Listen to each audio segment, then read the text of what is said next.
Okay, so today's speaker is Christine Parent, and Christine is a postdoc in ESPON in Brie Rosenblum's lab.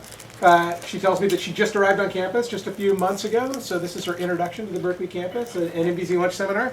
And she got her PhD at Simon Fraser University in Canada before beginning work with Brie. And her title today is on the snail's trail, evolution and speciation in Galapagos's largest adaptive radiation. Thanks for highlighting that. Sorry. Okay, yeah, I'm going to use a lot of graphics, so it would be nice to turn the lights on. Have you ever noticed that when we look at the sci-fi literature, whenever we, literature or actually movie industry, whenever there's the mention of a time machine, the characters usually use it to move up in the future. And there's little interest, it seems, to go back in time. If I had access to a time machine, I would definitely be wanting to be going back in time. And I'm sure that a lot of evolutionary biologists would agree with this, especially people who are interested in determining what are the processes that gave rise to the diversity that we see today. So going back in time would be a pretty cool thing to do. For those of you that think that I'm going to talk about how to build your own time machine, you'll be disappointed. Instead, I'll give you a glimpse of the second best thing that you could wish for if you're studying how species diversify in time. And that is island systems. Island systems are great, especially if the islands are part of an archipelago for which we have a pretty good understanding of the geological formation of these islands. Because then each one of these replicate becomes a snapshot in time of the process of diversification. So every time you have a new island popping out of the water, it's like you've resetted the time again. And you have colonization, invasion of that habitat, and your community gets assembled again. So if you have a range of islands that vary in age, it allows you to go back and look at these snapshots and try to reassemble the process of diversification and community assembly. So what I'm going to do today is sort of like go back in time like this and focus on the stages where I think most of the action is happening. And so I'm going to start with the first stage, when a species actually invades a new adaptive zone, when it colonizes the habitat and is pretty much on its own. Then I'm going to focus on the process of adaptive radiation, how this first species that gets there actually diversify and changes in phenotype over time. And then I'm going to focus on how these newly formed species come together and assemble in a community that we see today. Of course, these are very broad topics, and I don't have time to cover them, all three of them in detail, so what I'm going to do is focus on one aspect of each one of these topics for this talk. But before doing so, I'm going to introduce you to the system I work with, the Galapagos Islands. They're a small group of oceanic island that is located about like 1,000 kilometers off the coast of South America. And they lie right about like on the equator. The equator would be like right here where the white arrow is. So if we zoom in, this is a set of volcanic islands. So the islands are formed as the plate moves over a hot spot under the water. The hot spot is currently in this area, and the plate has been moving in this direction. So what you end up with is these islands that are of different age. So another way to look at this would be to color code the islands by how old they are. And here I'm sorry for the people in the back, you don't see this, but basically for the Galapagos, the whole time range of these islands is about 4 million years. And what we have here, I'm using a gradient of color where the warmer colors are the younger islands, and the cooler colors are used to denote the older islands. And I'm going to use this color coding throughout the talk, so it's pretty straightforward to remember. Anything that's hot and red is young, and anything that's kind of cooling off is older.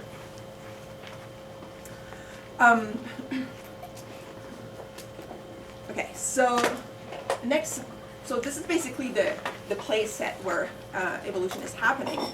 And the characters that I'm studying are these endemic land snails.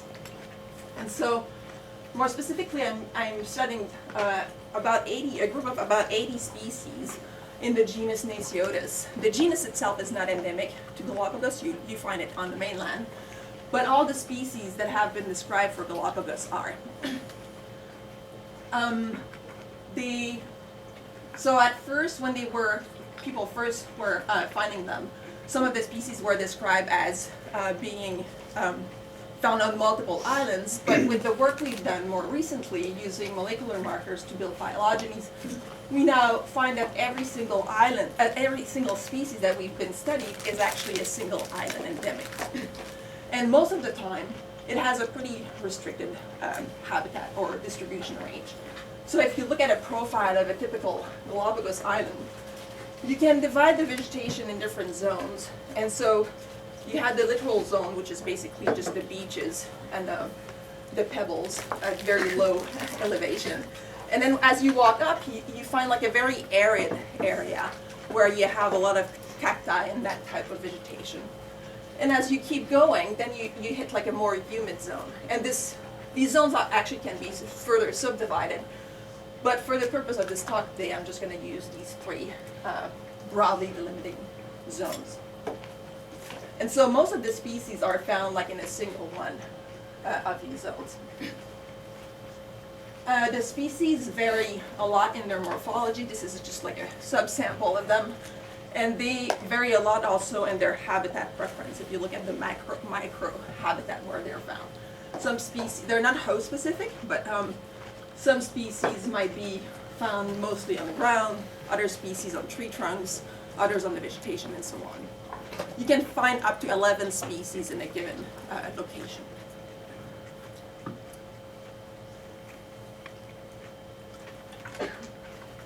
Okay. So when I started working with this group, I was really intrigued by all this variation that you see in their shell morphology. And so if we want to kind of step aside for a second, think like a snail. Yeah, it might be difficult actually, but I'll help you.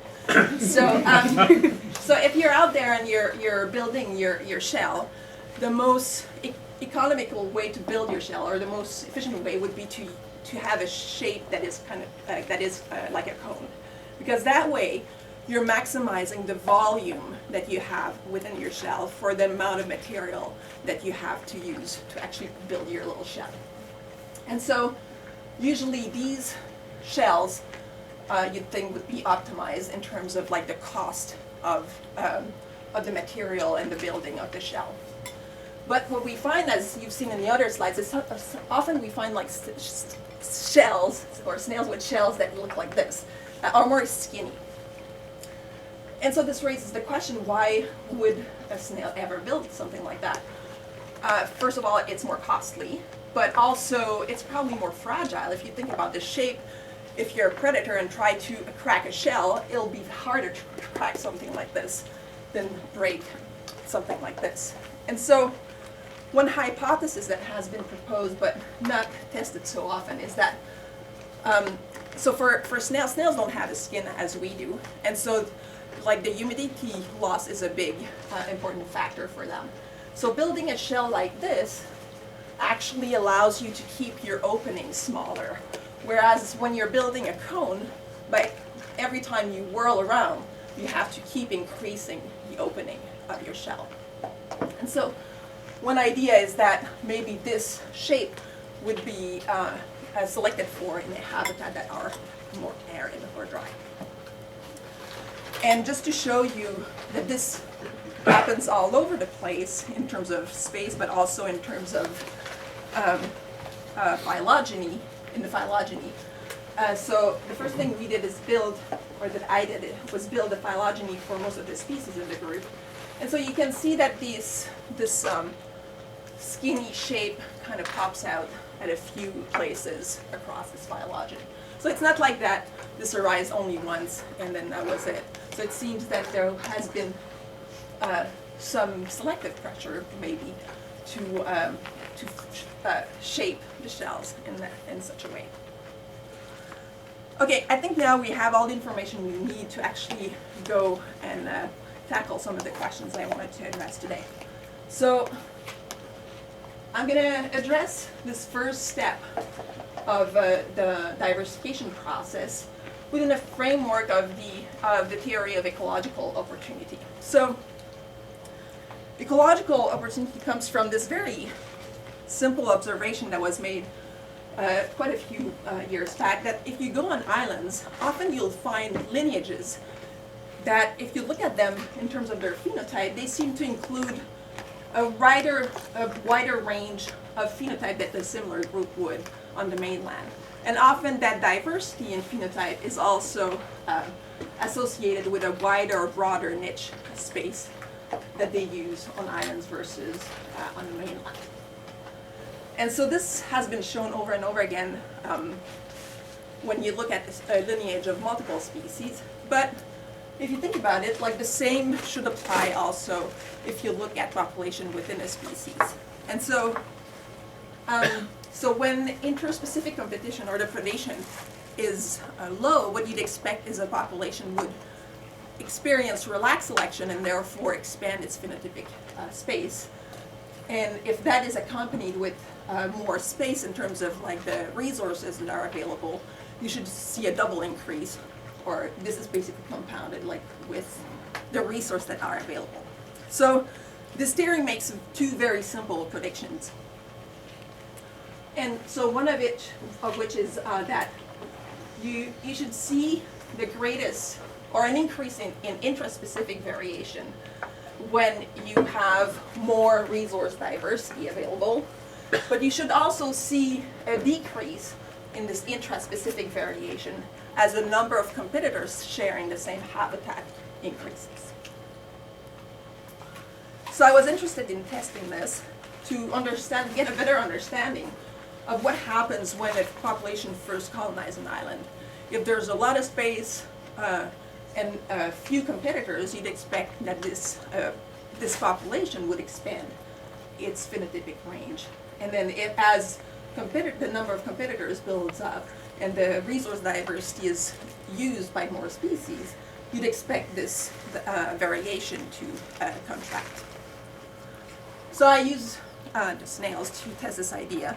And so the way I did it is I went to everywhere I could on Galapagos, and I collected snails wherever I could find them.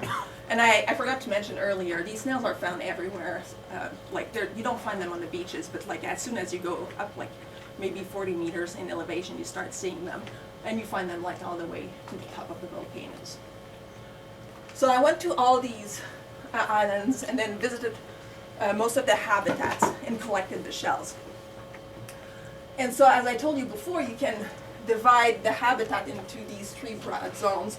They're not found here, so a snail species might be found in the humid zone or the arid zone. And so if you divide the map into these different zones, this is what it looks like, where this little dotted line, for example, here, denotes the frontier basically between the arid zone and the humid zone, and you have it everywhere. Anything that's black is just barren lava flow, there's nothing there. So I visited all these areas and collected the snails there. And then I wanted to ask, how much variation within each one of these species do I see? And can I link that to how many competitors there are in that specific zone? And also how much resource availability there is in the zone. And so I used a geometric morphometrics approach. And that allows me to partition two components, a component of shape and a component of size.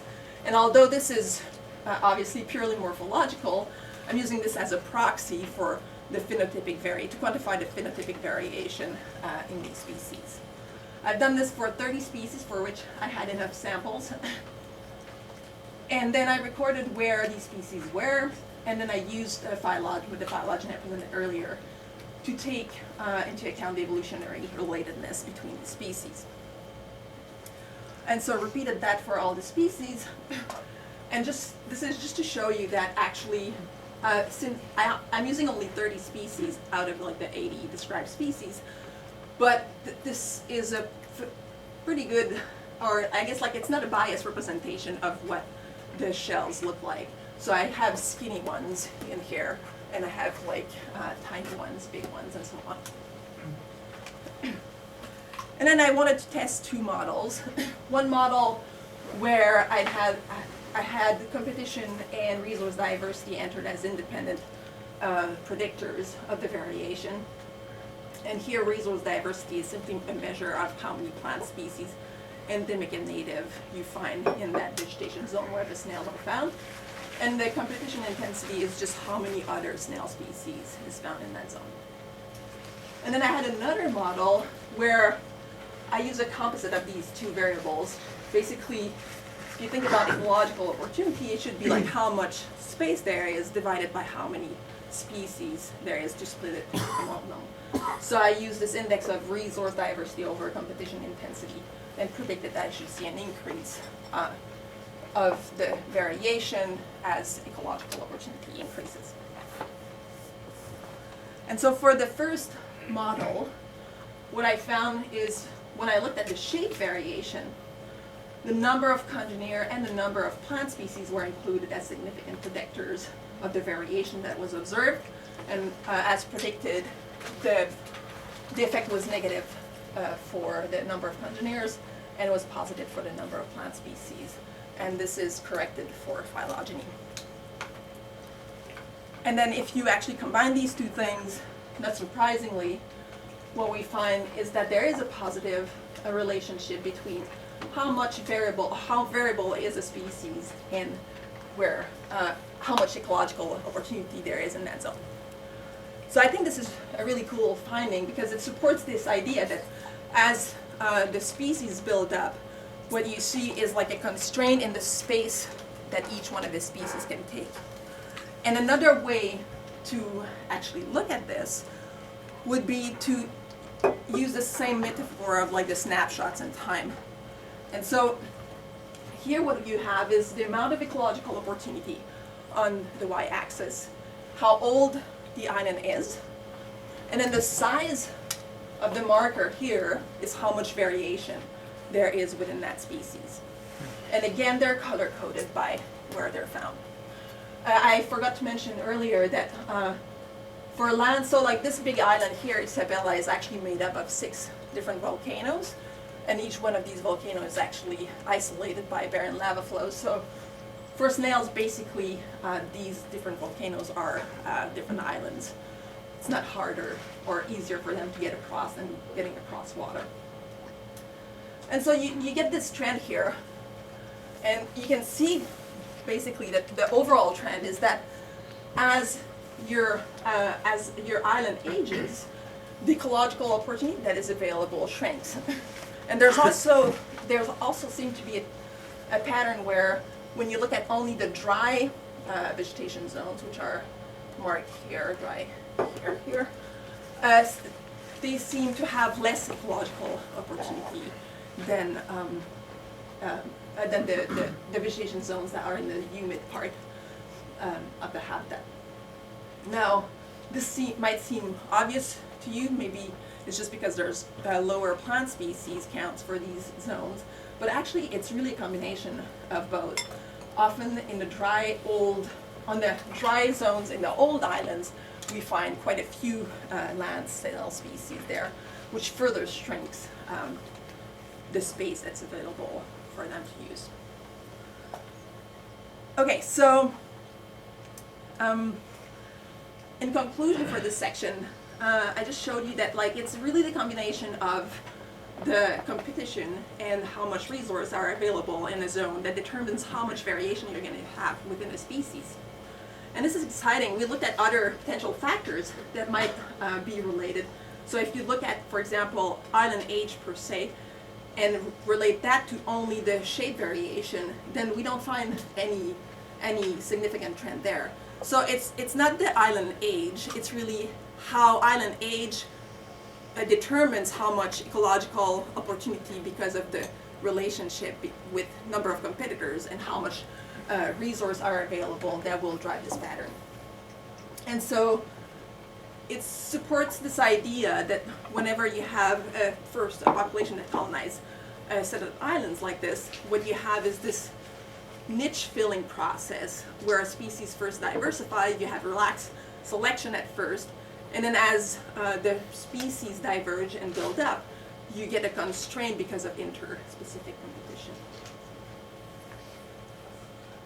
Okay, so for the next step, I'd like to talk about adaptive radiation. And so basically what happens after. So our species has now colonized the island and has expanded because, within the intraspecifically because of the relaxed selection. But then what you'll see or you'd expect is that this initial population might diverge further and maybe even like split into new species. And so one of the main component of adaptive radiation is the adaptive part. That what you expect is that this radiation diversification process will be linked to the environment where it's actually happening. And so I'm going to ask for this section 3 very short questions. And the first one is, do we find, so I just showed you that like the amount of intraspecific variation changes from one species to the other. And we can predict that the amount of variation is based on how many competitors you have and how many resources are available. But is there any shape to that variation, or is it just random variation? And so this is my first question. Is there any predictors of shell shape within a species? And then we can ask the same question at another level and basically ask if this shell shape variation that we see across species is correlated with the environment. And then this basically comes to the third question, or builds it up for the third question, and basically asking, so if we see something here and if we see something there, is there actually a link between the two? We're going to find something that's parallel from like the below level versus the above species level. And so to answer this question, what I did is I used the same strategy. Here's again the map. These little circles denote how many species I have collected for each one of these islands. And then for one species on this island here, I focused and collected more intensively across all its entire distribution range. And that distribution range spans an elevation gradient of about like 130 meters, I think. And so the idea here is to see how much variation, so each dot here is actually a population, a single population. And so the idea here was to ask if there is variation within that species, and we know there is it actually related to any environmental variables? And here I'm going to specifically test for a link between elevation. And so I'm going to use elevation mainly because elevation is a good proxy for moisture level on the Galapagos. And so here are my population, 15 population, and this is my elevation gradient. Every population I have between 20 and 40 individuals.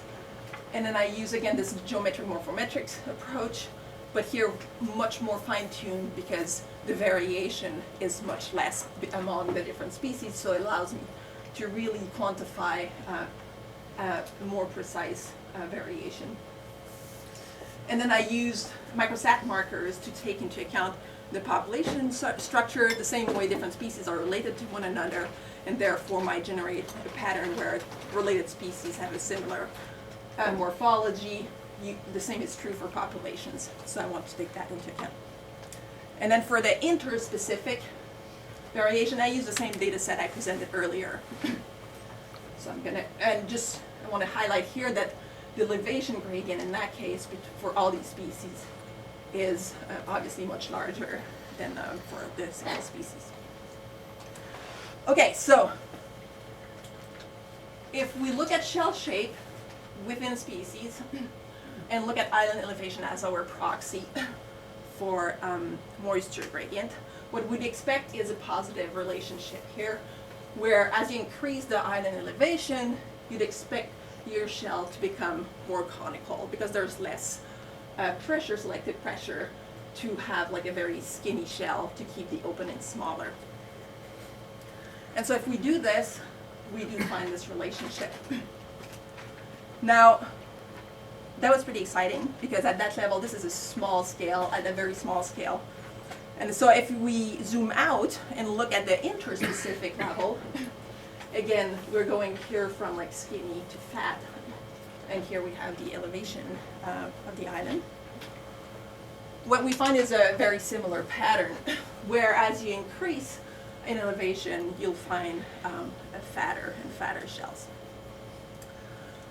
So, is there any significant predictor? Well, we find that elevation as a proxy for moisture level seems to be a nice predictor for variation within species. Seems to be the case also across species. And it seems to be parallel. It seems to be what we see, the pattern that we see within the population mirrors what we find at the very broad spatial and time scale across the entire group. And so I think this is really cool because it's really a first case, I think, where there's a clear evidence that what happens, the process that are happening at the very micro scale might impact what we see at the macro scale. Okay, so I've been talking about mostly thinking about these lineages or these species as independent units and like diversifying and not necessarily having much impact over one another. And obviously this is not what is truly happening when you have community assembly on islands. And so for my third section of the talk, I'm going to focus on how communities are assembled in island systems. And how can we disentangle the role of biogeography and the environment in determining what species you're going to find where in your distribution of species. So this, for example, could be a community of land snails at a given, in a given vegetation zone. And so the question is, what brings these together, and why these species and not other ones? And so if you think about like community assembly on islands, it's really the result of the speciation and colonization process on that island. And these processes are in turn influenced by biogeographical events, the environment where these species are found, in the presence absence of other species. And so one approach that's been used to tackle this type of question before is meta-community ecology. And the idea here is, if you think about a landscape where you have different sites across your landscape with your distribution of different species, you can come up with an incidence matrix, which is just like if you think about having your different sites here as different rows, and you'd have different species here. You just have here a matrix where you have presence and absence of each one of the species across the different sites. You could also use abundance or whatever data you have available. Then you might want to look for each site at specific environmental data. So you could ask, for example, is, again, like the rainfall at that site, the vegetation cover at that site, and all these different, whatever you think is important for your study system. And so you can compile those, how these environmental variables vary across the different sites that you've been sampling. And then you can add a spatial matrix, which basically is just geographical coordinates, and that will give you some idea of how the distance between these sites might play and might actually determine what species you'll find at different sites. And so this approach has been used over and over again. But more recently, people have started thinking, how can we actually take into account the relatedness of these species when we're looking at these communities across a landscape? And so here our incidence matrix is still like individuals here, but you could add here some attributes of your species, in this case a phylogeny. And the way we implement the phylogeny in this framework is as following. So you'd have your species here as columns and your nodes across your tree as rows. And so, for example, if you have this node here, this node splits two groups. You have one group on this side and then one other group on this side. And therefore you can code that in your matrix. And you could go down the tree using the same strategy and just code the different species according to the node, how the node splits them. In this example, the branch lengths don't mean anything. You could use some weighting to actually take that into account. And so what I've been suggesting or working on is to include the phylogeny part in this approach. And so what this would allow you to do is ask the question, how does the environment, does the environment correlate with the splits across your phylogeny?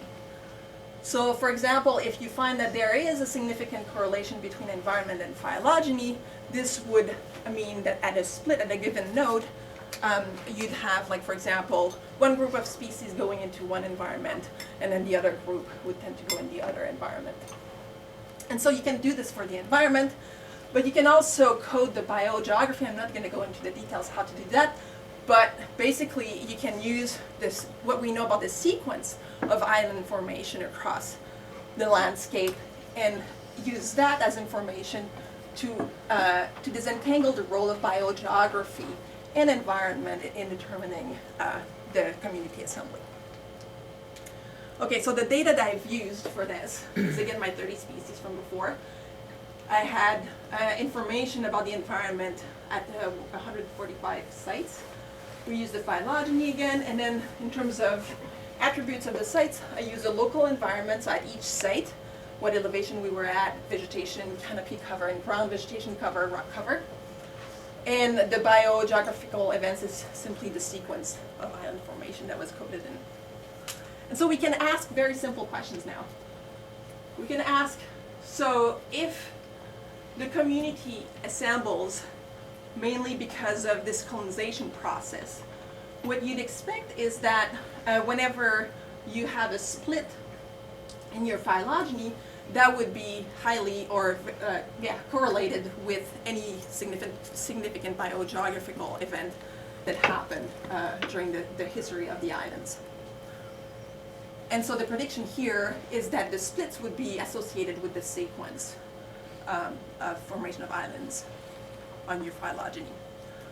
Whereas if the community assembles mainly from within a vegetation zone where you had the speciation occurring mostly in situ, then in that case you might ask if you're going to find a significant association with the environment.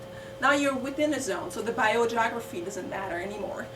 So then the question is, so if it's not biogeography, maybe it's the environment. Maybe there's space in the environment for the species to diversify along different axes. And so in that case, the prediction is we're going to find a significant association with the environment at nodes where you have a split within island. Okay, so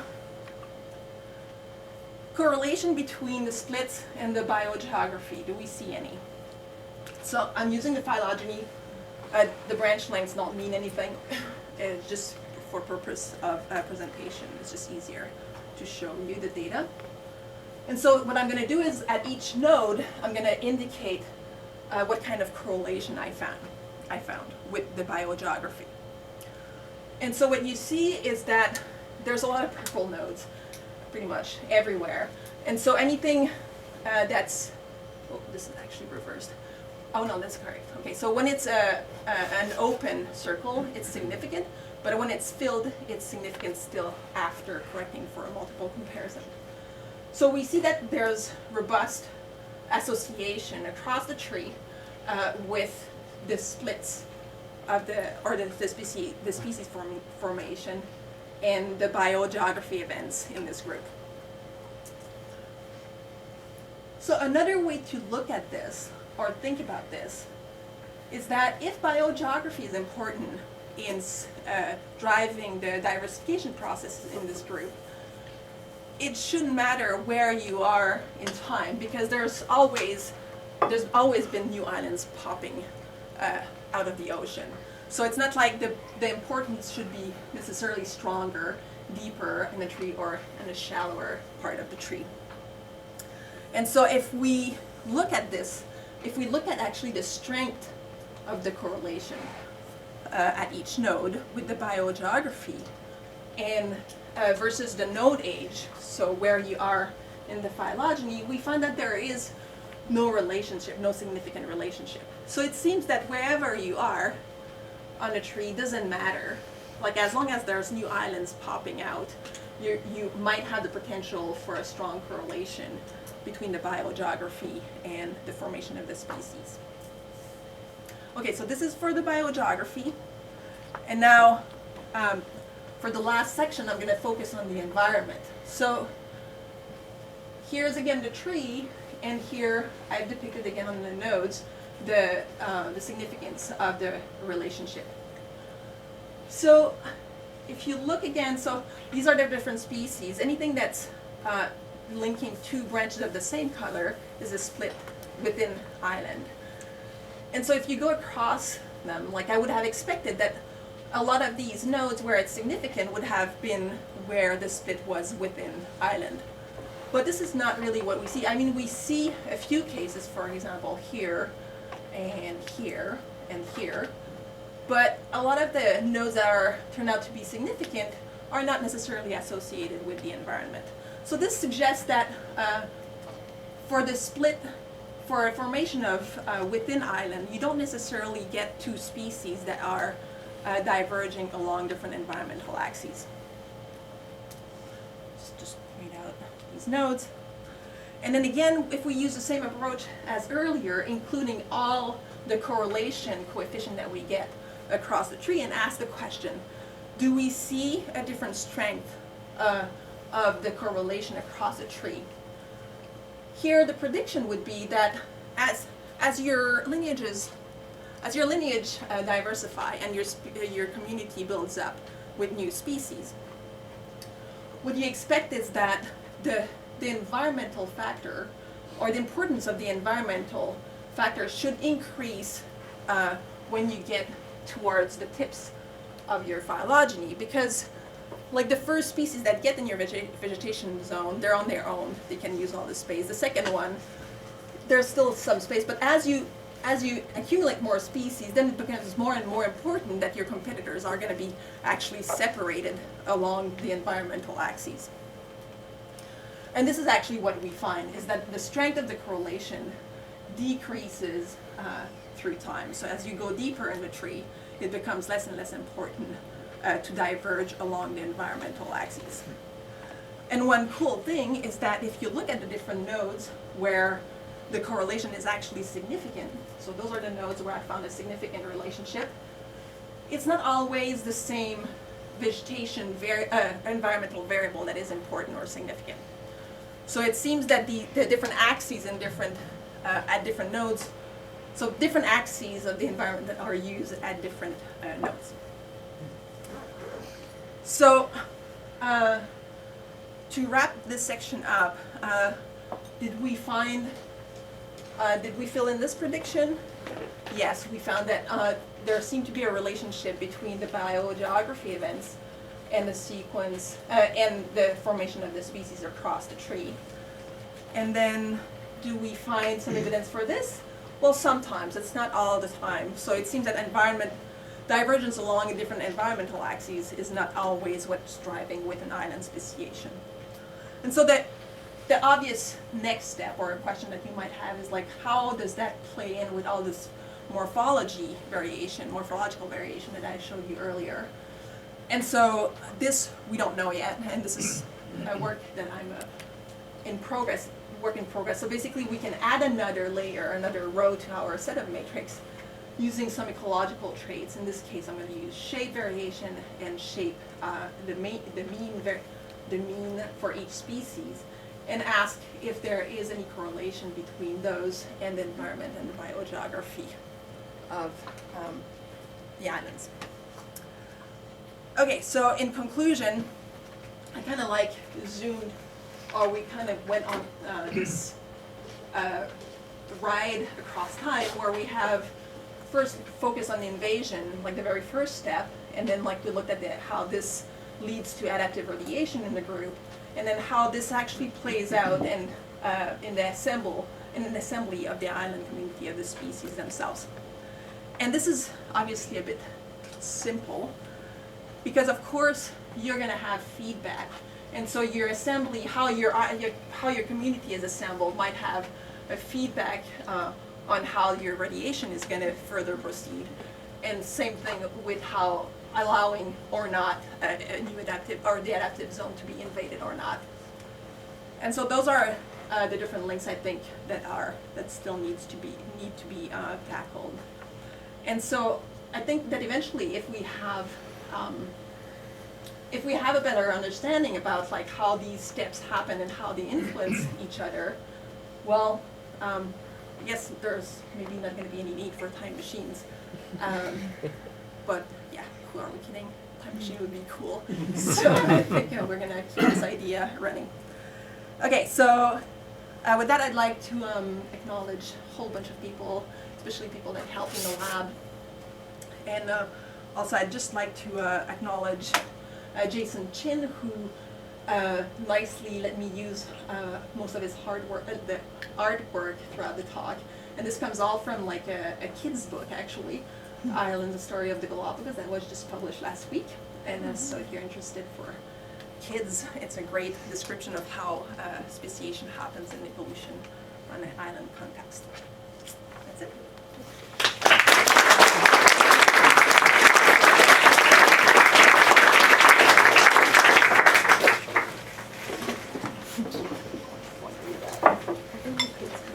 Yep. Can somebody please turn the lights on? Hawaiian landscapes, they seem to diversify also related with the geography. Yep. It's also called like a non-adaptive radiation. We have to call it a non-use partition of the ecological niches. Yep. So do you see here a partition of the ecological niches? Or Yeah, so I mentioned it very briefly, but so if you go at a site where you find multiple species, they really partition the space where you're going to have like so they're not host specific, but they're going to prefer certain habitats. And I think it all ties in with their shape actually. So we know from like other species, not the Galapagos one, that for example, a conical shape, like something that's like this, is easier, is better to sit like flat on horizontal surfaces, whereas something that's more elongated is pretty good to stick on like vertical surfaces. And so if you go at a given site, it seems that the species partition the habitat that way, where you find some that are really underground, always under rocks, for example, so always on the flat side. And then you'll have other species that are hanging on the vegetation, on the vertical aspect of the vegetation. Others are going to be like on top, and then you'll have some higher up on the trees. and when you see many species in the same area, are they all closely related? Or? Not always, but sometimes. So there are some sister taxa found at a given site, I find that. But most of the time what you find is that the communities are assembled like with different species, yeah, that are not necessarily closest relatives. Yes. You mentioned that you focused on 30 species out of 80. Yes. It seems to me that when you were talking about competition, which was a big issue, do you include the 80 or only the 30? Because if you leave out 50 species, that seems like that would leave out a big part of the Yeah, no, I competitive. use how many species where, like what's the record for that vegetation zone in terms of number of species, not like the species. Because some of the species I found, but I have only 2 specimens, for example, so I don't include them. And then some also, like in the literature, although they haven't been found more recently in the field, from the literature you can... So you did include the whole assembly? Yeah, yeah. Yes. There's been a lot of interest lately in ecological niche conservation. I wonder if you say what your results are. So you mean like in terms of like how... Like phylogenetic right. niche conservation. Yeah, this is a very interesting idea. It seems that there's not much going on Right. in this. Doesn't look like it here. Yeah, so it seems that they're pretty labile in terms of their morphology. and that they can track pretty quickly the habitat where they're found. So it's not, like I've shown a few graphs where you look at so within species and between species, the relationship between the elevation as your moisture proxy versus the shape of the shells. It's not like a perfect. Still generally.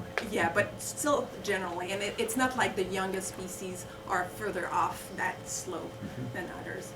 There's no ecomorph like the anolis lizards, for example, but there seems to be this general tendency across the group to follow this trend.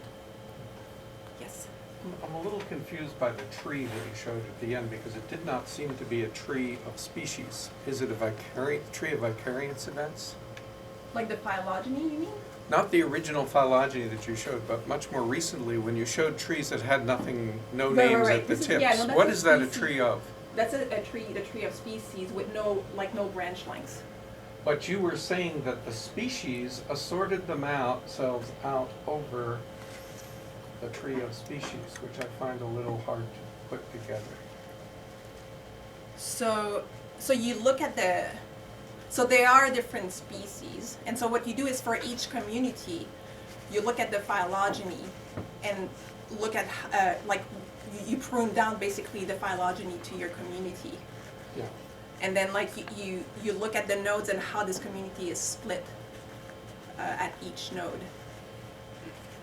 And then you're somehow, and that's that tree. Well, it's using Or that that's- tree. it's So that used tree is on- actually the same tree I showed at the very beginning, but without branch lengths. I And see. that tree has the biogeography coded, right? by That's color. correct, like Yeah. the color of the branches. So it's as if the biogeographic variables are changing along this That's tree. correct, yeah. Yeah. Yes. So I noticed that you were using whorl sutures as Yes. landmarks? Yes, So these things exhibit determinate growth? yes, they do. Okay. Yeah, so yeah, when they're adults, they're, like, that's it, it's, the species is defined. So they vary among species, so that's why I can't do it when I look at between species variation, but when you look at within species, then you can use the suture. Okay, so that's part one. Yeah. And then predictable part two, and I think the answer's gonna be sad, is what's the fossil record of this group? Pretty non-existent. There's a few fossils from some caves, like lava tubes, but It's not a great preservation. no. Yes.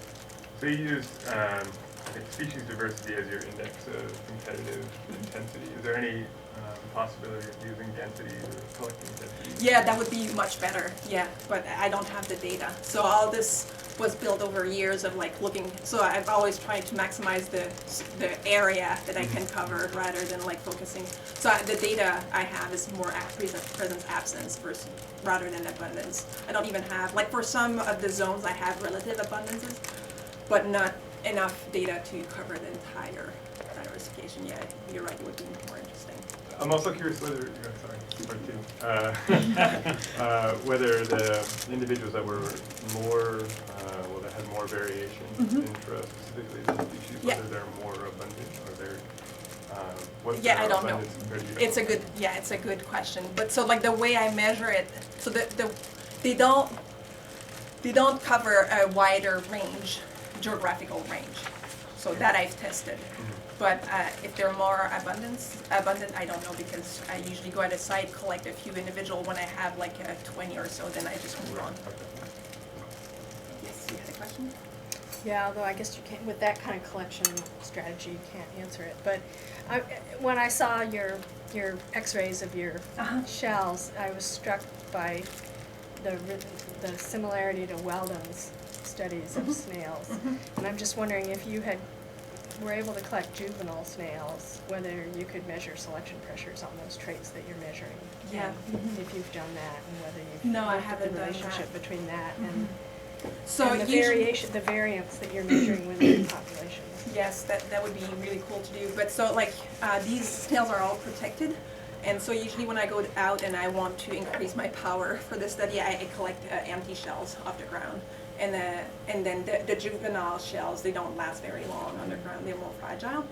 And yeah, so any live juvenile just stays there because, yeah. But you can't collect ones that died as juveniles. Yeah, they're rare. It's hard to find them. Yeah, their shells is just not is more brittle, so they usually get destroyed faster. But yeah. Yes. So, I was always under the impression that the place where you'd go, the kinds of places you'd go looking for a diverse snail assemblage would be like karst formations and such. So it seems surprising that these snails you have this big radiation of them in the Galapagos, where I assume there's not much limestone. I'm just wondering if there's like if calcium carbonate availability plays a role in this in terms of the shell morphology or anything else. Yeah, this is a very good question, and I don't know. There has been some speculation as how this might play out, and might actually play out in the shape of these shells, because again, because of this cost of building your shell, maybe that's another trade-off, like if it's hard actually to get the material to build it. But yeah, I have no idea like how that plays out in this system. Any further questions for Christine? Just one, so just so I'm understanding the statistical method, like, Yep. when you say there's an association with a node, does that basically mean the node splits the clades or something, and if one clade is on one island and the other clade's on the other island, then you get support for the biogeography playing Correct. between other thing? If it's Yeah. two different environments on each side of that Correct. node, then it's the environment, okay. Correct, yeah. So it's more of a discrete Correct. membership thing, okay. Yeah. Are you gonna further investigate? You're gonna further investigate the morphology now, Yes. right? Are Yes. you concerned about plasticity at all? Would that be important for your system? Of course I am. Yes, I am. But so I don't. So whenever I work between species, I'm not very concerned about it. But like when you look, if you focus on within species, for example, the trend I showed you, I have no idea if that's like a plastic response to the environment or if it's actually an evolutionary response. But yeah, and so like I haven't really thought of ways, or I guess like the ways that I thought that I could get at this, I can't do in the system. So I cannot bring them back in the lab, and I cannot raise them on common environment. I cannot like do transplant experiments and all that stuff. So yeah, it's a cool system, but it's a bit limiting in terms of if you want to focus on the mechanism of the pattern, then it becomes a bit harder, and that's why like I develop another lab system where I can do that and try to translate what's going on with that system. Let's thank Christine again for a very nice.